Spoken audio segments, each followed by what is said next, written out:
bonjour à tous, j'espère que vous allez bien. On se retrouve pour le brief du mercredi 12 mai 2021. Donc cette fois-ci, qui sortira aux alentours de midi, je pense.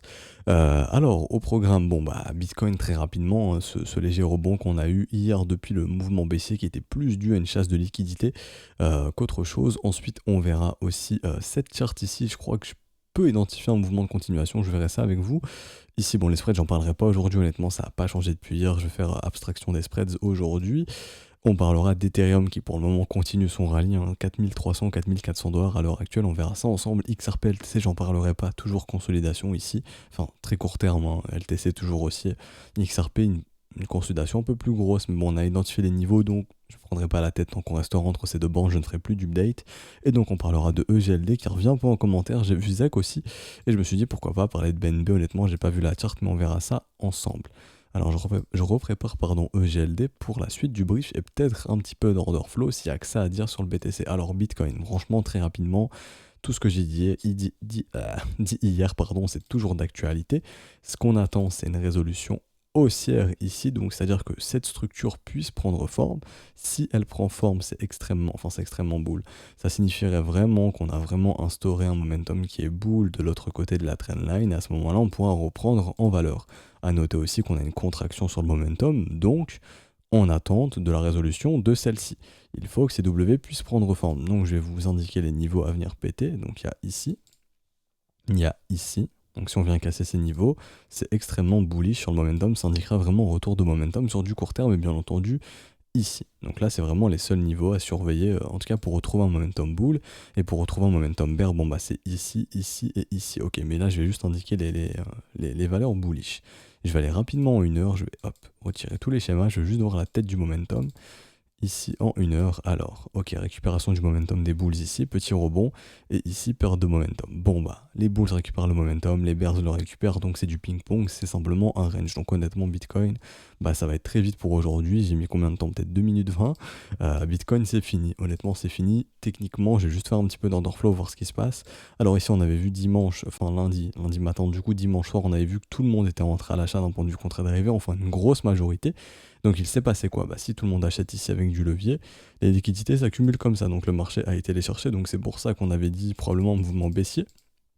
Et donc maintenant, est-ce que les gens sont en train de re-rentrer à l'achat sur le rebond? Pour l'instant, non. Donc on peut se dire, l'intérêt continue de diminuer. Donc ce qui est intéressant de noter ici, c'est de se dire, ok, s'il y a des liquidités plus bas, elles s'annulent. Donc on pourrait peut-être aller chercher les liquidités au nord ensuite. Pour ma part, depuis ce mouvement baissier, je ne vois pas de liquidité vendeuse, j'en vois plus. Et ici, il y a beaucoup de gens qui ont shorté le marché, c'est très très probable. Ici, on le voit, le funding a bien diminué, ce qui montre que sur cette phase, l'offre a été énormément supérieure à la demande. Ce n'a pas été du buy the dip, mais ça a plus été shorter le mouvement baissier. Donc les liquidités, elles ont fait quoi? Elles ont fait ça. Ok? Donc elles ont fait ça. Donc d'ailleurs, il faudrait que je puisse calculer après avec les élèves où sont les liquidités. Donc je vais préparer la charte juste pour après. Alors, avec l'outil, ici, je verrai ça juste après, mais bon, je pense qu'on va calculer ça rapidement, mais ça doit être, quelque part par là, donc plus haut que le sommet actuel, déjà premièrement, et ici on voit, on n'a pas liquidé de vendeurs encore, donc si on est dans une opération bloquer des vendeurs pour les liquider ensuite, c'est une opération qui pourrait être un succès, puisqu'on ne trouve pas de liquidité vendeuse ici. Et quelles sont les structures qui peuvent prendre forme ici? Du W qui sera annonciateur d'un mouvement de continuation, et donc idéalement, déjà revenir tester ce VTOP, puisque les VTOP sont amenés à être retestés. Ici, c'est un VTOP, hein, c'est pas un MTOP. Et donc, probablement faire un nouveau sommet derrière. Ok, sachant que le funding a bien diminué, donc le sentiment s'est bien estompé. On n'est plus dans un sentiment extrêmement bullish. Les gens, honnêtement, s'en foutent du Bitcoin. Pour le moment, étant que l'intérêt va diminuer sur le Bitcoin, c'est très bon pour lui. Si les gens ne sont plus très bulles dessus, c'est à ce moment-là qu'il pourra repartir. Et donc je vais juste aller voir ici les liquidités rapidement. Donc il y a toujours un paquet de liquidités au nord, sachant qu'on n'a pas encore liquidé les gens ici, on le voit, hein. Donc on peut se dire qu'il y a beaucoup de liquidités qui nous attend plus haut. Donc honnêtement pour Bitcoin ici j'ai fini, j'ai plus grand chose d'autre à dire. Je vais juste voir un potentiel setup de continuation, donc ça je vais aller le choper sur Coinbase peut-être, je pense. Hop, donc pour moi, ça serait celui-ci en gros. On pourrait en chercher des autres, hein, mais je pense que celui-ci c'est l'un des plus intéressants. Donc on regarde, est-ce qu'on est bienvenu à 0,33? C'est ok, on pourrait même prendre une consolidation plus basse. On pourrait prendre ici. Honnêtement, je vais faire les deux, vous savez quoi, je vais faire celle-ci aussi. Et donc, ça serait le setup de continuation. On clone ici, hop, on prend le bottom ultime, le creux ultime, on met les niveaux de gestion du risque, et je viens juste réduire ici l'extension de mon fib, hop, comme ça. Ensuite, ici, on identifie un creux, donc c'est bon, on a un creux ici. On peut identifier un deuxième creux, et donc potentiellement un troisième creux pour certains ici, ou si vous voulez attendre plus de développement, bah, un deuxième creux, puis attendre un troisième creux, pourquoi pas par exemple, et puis la structure, ok. Pour ma part, le troisième creux peut déjà être identifié, il y en a déjà un premier ici, un deuxième ici, un troisième ici, même un quatrième, ou dans ce cas-là, comme j'ai dit, un premier, un deuxième, un troisième, donc on a bien nos trois creux. Ok, ce qu'il faudra attendre aussi, bah, c'est un momentum bullish, donc ça c'est comme vous voulez, sur RSI par exemple. Pour le moment, pour ma part, je vois, il y a légèrement ce W, mais voilà, ce serait mieux si ce W pouvait prendre forme aussi, ce serait un peu plus positif. Ou alors d'un point de vue confirmation momentum, ça pourrait être le biais, donc un biais bullish, actuellement il est bull. Ouais, le biais est redevenu bull, déjà, d'ailleurs ça fait longtemps qu'il n'avait plus été bullish, donc déjà c'est très très positif. Et donc simplement, ça c'est notre confirmation momentum, ici, hop, comme ceci, le niveau d'entrée soit sur ce W tout simplement, proche des 0,25, et ça nous ramènerait sur les 95 000 $. Ok, donc ça c'est un setup de continuation, entrée ici, stop, sous le plus bas qui a été trouvé à 46 000 $. Donc ici on aurait eu l'information que ce n'était qu'une simple consolidation pour préparer le prochain mouvement. Et donc ça serait simplement le trade à tenir pour les prochaines semaines, et voilà, petit setup de continuation. Vous avez en gros une idée de comment déclencher un trade rationnel avec entrée, stop, prise de profit, et donc la gestion du risque intermédiaire. Hein, ici, un 0,5 stop à break-even, 0,66 trading stop, tout simplement. Voilà, donc ça c'était le setup de continuation. J'ai plus rien à dire sur Bitcoin, on va enchaîner très rapidement. Alors ici, on va aller sur l'Ethereum Bitcoin. Alors rappelez-vous, premier arrêt, soit on consolide, soit on le pète directement. Si on le casse directement, il y a de grosses probabilités de venir chercher très rapidement 0,10. Donc ça voudrait dire que ici, ETH égale 10% de la valeur du BTC. Pas sa capitalisation, mais son prix. Donc 10% du prix du Bitcoin. Donc ça voudrait dire en gros un Ethereum entre 5 000 et 6 000 $. Donc vraiment, si ici ça pète, il y a de grosses probabilités que très rapidement on se dirige vers les 5 à 6 000 $. Donc là, je pense que les gens pourraient être un petit peu choqués, et ça pourrait augmenter l'intérêt sur l'Ethereum, et augmenter l'intérêt sur lui. Ce serait très intéressant de pouvoir constater ça, et ça pourrait aussi emmener les alts avec l'Ethereum tout simplement, et avoir des alts aussi qui se mettent à accélérer encore plus, puisque quand l'Ethereum se comporte bien, et tout simplement le marché des altcoins se comporte très bien aussi généralement. Donc voilà, ici on peut totalement encore consolider, ce n'est pas encore une cassure effective, on veut soit avoir une accélération, soit la consolidation, la résolution haussière, ou s'il y a réelle cassure, vraiment une accélération très rapide. Ok, mais en tout cas déjà de déborder ce premier arrêt, c'est très très bon signe. Et donc l'avenir de Ethereum Bitcoin, il est très simple. Ok, il y a deux possibilités. Soit on se stoppe dans ces zones de rechargement de short, et ici vous trouverez votre sommet d'Ethereum contre le Bitcoin, pas contre le dollar. Hein. Tant que Bitcoin restera bullish contre l'USD, Ethereum le restera aussi très probablement. Mais vous vous direz, ok, Ethereum il a fini sa phase où il surperforme Bitcoin, et donc il devrait se stopper par ici. A contrario, il y a une autre possibilité qui est le flippening. Je l'avais déjà évoqué l'été dernier. Ça serait la possibilité d'avoir un Ethereum qui, pour le coup, dépasse complètement Bitcoin en termes de capitalisation, et donc du coup je viens sur cette charte ici. En gros, en 2017, Ether a réussi à atteindre 83% de la capitalisation de Bitcoin. Je parle pas de son prix, je parle bien de sa capitalisation. En gros, si on vient chercher ici, donc la valeur de 1 tout simplement, donc ça je vais le mettre en rouge, hop, ici, je vais mettre ça en rouge, je vais mettre ça en très plein, et on va appeler ça du coup flippening, ok. Ça voudrait dire tout simplement, donc ici je vais aussi modifier les coordonnées, mettre 1, voilà, pour être précis, ça voudrait dire que un Ether a que Ethereum a la même capitalisation que Bitcoin. Ok, donc à l'heure actuelle, qui est de 1000 milliards, environ 1100 milliards. Donc ça ferait un Ether à 1100 milliards de market cap. Donc pour moi, maintenant, il y a deux possibilités. Je pense qu'on va péter complètement le premier arrêt. Si on va le faire en consolidant, en accélérant direct, j'en sais rien. Vu la gueule de la charte en USD, honnêtement, je pense qu'on peut s'attendre à une vraie cassure et une accélération vraiment encore du prix d'Ethereum. Et donc se diriger vers les 5 à 6 000 $ au cours peut-être des prochaines semaines. Je dis pas qu'on va y aller, je dis que c'est assez probable d'y aller si vraiment on a une résolution, une cassure franche ici. Et donc pour Ethereum, tout simplement, comme je dis, deux scénarios sont, on se stoppe dans ces zones, donc aux précédentes résistances, ici et ici, donc les précédents niveaux où Ethereum s'est retourné violemment contre Bitcoin, ou on casse ces niveaux, et dans ce cas-là, on part sur un flippening, et ici on avait calculé en termes, enfin en valeur Ethereum BTC, grosso modo c'est 0,185, ok. Donc si Ethereum vient chercher 0,185 Bitcoin, donc si un Ether vaut 0,185 Bitcoin, on aura donc le fameux flippening où Ether aura une plus grosse capitalisation que le Bitcoin. Pas qu'Ether vaudra plus cher que Bitcoin, mais qu'il aura une plus grosse capitalisation que celui-ci. Ok. Donc franchement, bah c'est à voir. Ça dépend de vos avis. Je sais pas du tout si vous pensez qu'on aura un flippening ou non. N'hésitez pas à me dire ça en commentaire.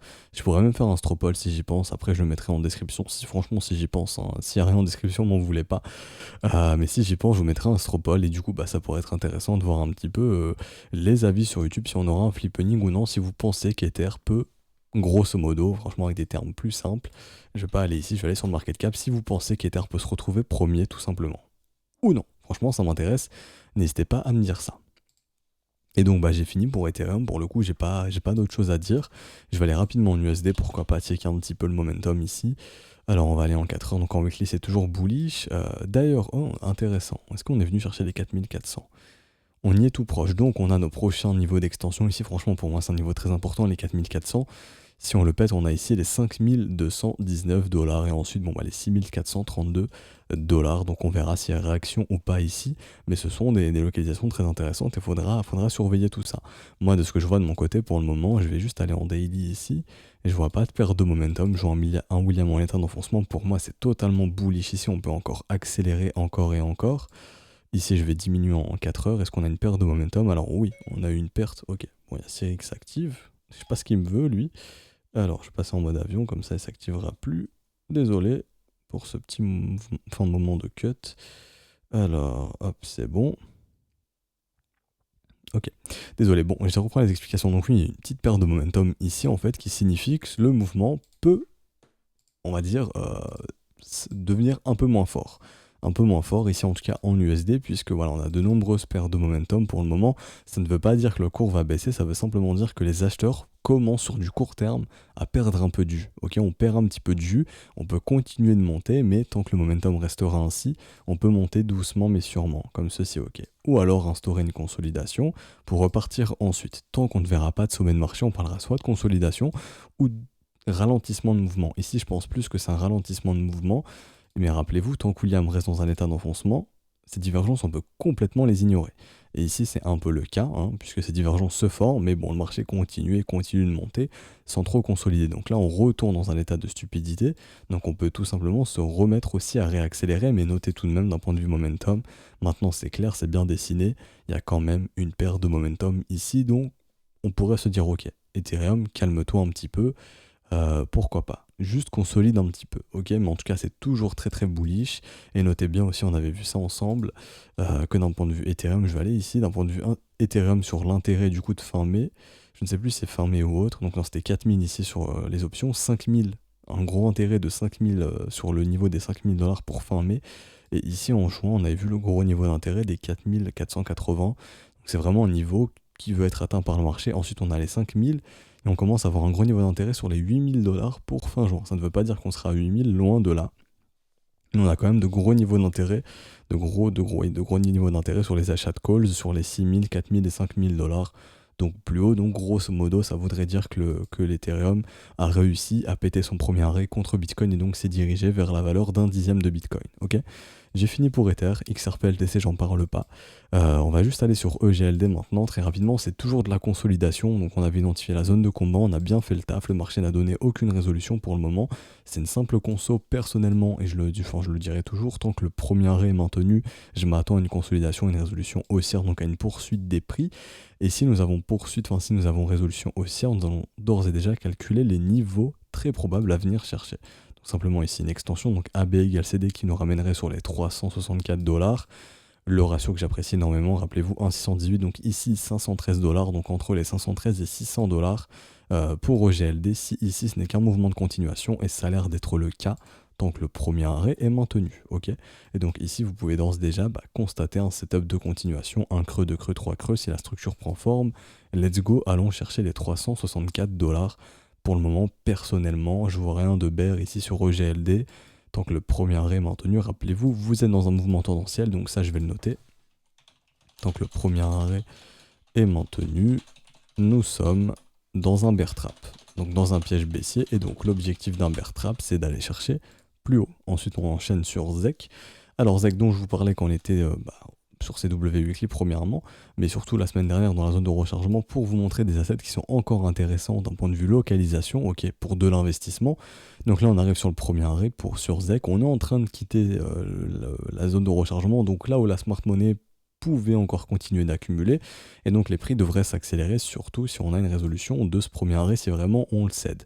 Pour l'instant, il n'y a pas encore de cassure, on est en train de le tester, c'est pas parce qu'on le dépasse un peu qu'il est cassé.